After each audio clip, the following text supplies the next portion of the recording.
குருவே சரணம். எல்லோருக்கும் நமஸ்காரம். நம்ம இந்த பதிவில் ஒருவருடைய ஜாதகத்தில் 12ஆம் அதிபதி என்ன செய்வார், அவர் எப்படிப்பட்ட பலன்களை கொடுப்பார் அப்படிங்கிறது தான் நம்ம இந்த பதிவில் பார்க்க போகிறோம். நீங்கள் இந்த சேனலுக்கு புதிய மெம்பர் அப்படின்னா சேனலை சப்ஸ்கிரைப் பண்ணிக்கோங்க. அப்போ தான் நான் வெளியிடக்கூடிய பதிவுகள் உங்களுக்கு உடனுக்குடன் வரும். 12ஆம் இடம் ஜாதகத்தில் லக்னத்திலேருந்து பார்க்கும்போது இறுதியான கட்டம், வாழ்க்கையோடைய கடைசி பகுதிகளில் ஒருத்தர் எப்படி இருப்பார்னு தெரிஞ்சுக்கக்கூடிய அமைப்பு தான் 12ஆம் இடத்தை குறிக்கிறது. அதுபோல் ஒருத்தருடைய கர்மா இந்த ஜென்மத்தோட முடியறதா, இல்லை அவர் மீண்டும் பிறப்பாரா, இல்லை அவருக்கு பிறவியே கிடையாதா அப்படிங்கிற விஷயத்தை தெரிஞ்சுக்கிறதும் இந்த 12ஆம் இடத்தை வச்சு தான் நாம் சொல்லுவோம். அதே போல் ஒரு மனுஷனுடைய உறுப்புகள் அப்படின்னு பார்த்தாலே தலையிலேருந்து கால் வரைக்கும் பார்க்கும்போது இந்த பாதங்கள், கால் பகுதி, இதை பற்றி தெரிஞ்சுக்கிறதும் 12ஆம் இடம் தான். பகலில் தொடங்கி இரவு முடியும் போது இந்த இரவு நேர தூக்கம், ஒருத்தருக்கு சவுண்ட் ஸ்லீப் இருக்குமா, இல்லை தூக்கத்தில் பல பிரச்சனைகள் இருக்குமா, இதை பற்றி தெரிஞ்சுக்கிறதும் 12ஆம் இடம் தான்.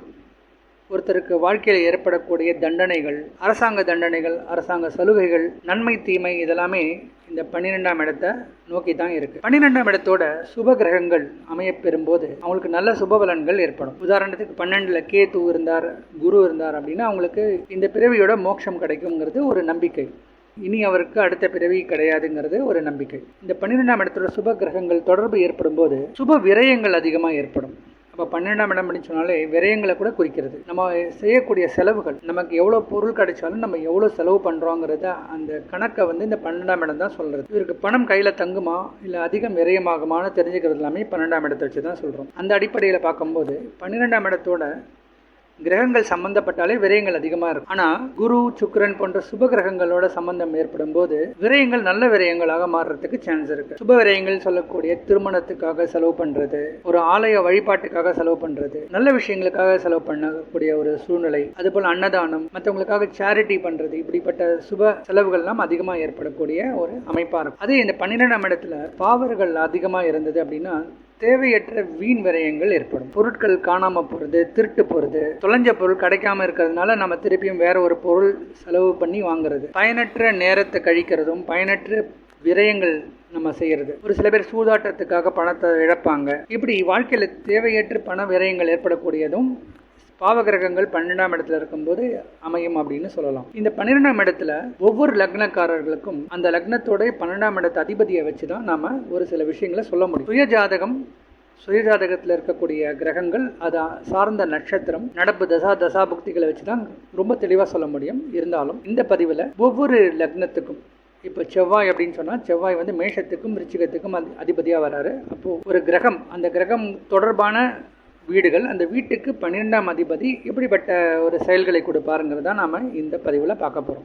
இப்போ புதனுடைய வீடுகளுக்கு 12ஆம் அதிபதி எப்படிப்பட்ட நன்மை தருவாருங்கிறது பார்க்குறோம். புதன் மிதுனம் மற்றும் கன்னி லக்னத்துக்கு அதிபதியாக வராரு. மிதுன லக்னத்துக்கு விரையாதிபதி 12ஆம் அதிபதியாக சுக்கிரனாகவும், கன்னி லக்னத்துக்கு சூரியன் 12ஆம் இடத்துக்கு அதிபதியாகவும் வரதுனால ஒரு பக்கம் நண்பர், இன்னொரு பக்கம் மிக நெருங்கிய நண்பர், ரெண்டு பேருமே நண்பர்கள் தான். அப்போது பெரும்பாலும் இந்த புதனுடைய லக்னக்காரர்களுக்கு தேவையற்ற வீண் விரயங்கள்ங்கிறது பெருசாக இருக்காது.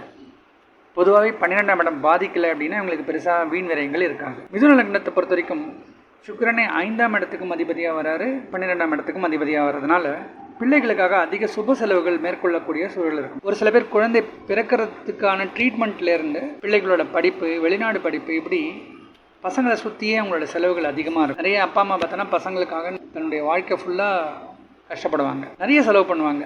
அனுபவிக்காதெல்லாம் தன்னோட பசங்க அனுபவிக்கணுன்றதுக்காக கஷ்டப்பட்டு லோன்லாம் கூட எடுத்து படிக்க வைப்பாங்க, வண்டியெலாம் வாங்கி கொடுப்பாங்க. இப்படி சுய ஜாதகத்தோடைய 12ஆம் இடத்துடைய நன்மை தீமைக்கு ஏற்ப அவங்களுடைய பலன்கள் மாறும். பொதுவாகவே பார்த்தா அவங்களுக்கு அதிக செலவுகள் பிள்ளைகளுக்காக ஏற்படக்கூடிய ஒரு சந்தர்ப்பம் இருக்கும். பசங்களுக்கு பண்ணக்கூடியது இவங்களுக்கு பிற்காலத்தில் இது பாசிட்டிவாக இருக்குமா, இல்லை இது வீண் விரயமாக போகுமாங்கிறது 12ஆம் இடத்துல கூடிய நெகட்டிவ் கிரகங்கள் அமைப்பை பொறுத்து நம்ம சொல்ல முடியும். ஸோ இதுதான் அங்கே. அதே புதனுடைய கன்னியா லக்னத்துக்கு பார்த்தா சூரியன் அதிநட்பு கிரகம். அதனால் பெரும்பாலும் இப்போ கன்னி லக்னத்தில் அவங்களுக்கு நிறைய பிரயாணங்கள் கிடைக்கும். அரசியலில் இந்த பிரச்சாரம் பண்ணுறவங்கெல்லாம் பெரும்பாலும் அவங்களுக்கு இப்படிப்பட்ட அமைப்பு அதிகமாக இருக்கும். இடம் விட்டு இடம் சுற்றிகிட்டே இருக்கணும், அவங்களுக்கு ஒரு இடம் இருக்க மாட்டாங்க, சஞ்சாரம் அதிகமாக இருக்கும். ஒரு கிராமத்தை விட்டு இன்னொரு கிராமம் போகிறது, ஒரு ஊர் விட்டு இன்னொரு ஊர் போகிறது. ஸோ அரசியல் சம்மந்தப்பட்ட விஷயங்கள்லாம் இவங்களுக்கு அனுகூலமாக இருக்கும். ஒரு சில பேர் கண்ட்ரிக்கு அம்பாசிடராக இருப்பாங்க. ஒரு நம் நாட்டை விட்டு இன்னொரு நாட்டுக்கு தூதுவராக போகிறதுக்கெல்லாம் நிறைய வாய்ப்புகள் இருக்கும். இப்போது ஒரு கண்ட்ரியை ரெப்ரசன்ட் பண்ணுறது, ஒரு கம்பெனியை ரெப்ரசன்ட் பண்ணுறது, இப்படி ரெப்ரசன்டேஷன் ஒர்க் பண்ணுறவங்களுக்குலாம் வந்து இந்த மாதிரி கன்னியா லக்னம் 12ஆம் இடம் நல்லா ஸ்ட்ராங்காக இருந்தால் அவங்களுக்கு அப்படிப்பட்ட அமைப்பு இருக்கும். இவங்களுக்கு என்ன ஒரு பிரச்சனை இருக்குன்னா, அடிக்கடி காலில் கொப்பளங்கள், காலில் வீக்கம், இப்படிப்பட்ட பிரச்சனைகள் அதிகமாக இருக்கும். ஸ்வெட்டிங் அதிகமாக இருக்குது. இவங்களை பார்த்துட்டு தூங்க முடியாது. இவங்களுக்கு வந்து ஏசி இல்லாமல் தூங்க மாட்டாங்க. அப்படி இவங்களுக்கு வந்து எப்போ பார்த்தாலும் ஸ்வெட் அதிகமாக இருக்கும். தூக்கம் வந்து ஒரு நிம்மதியாக இருக்காது.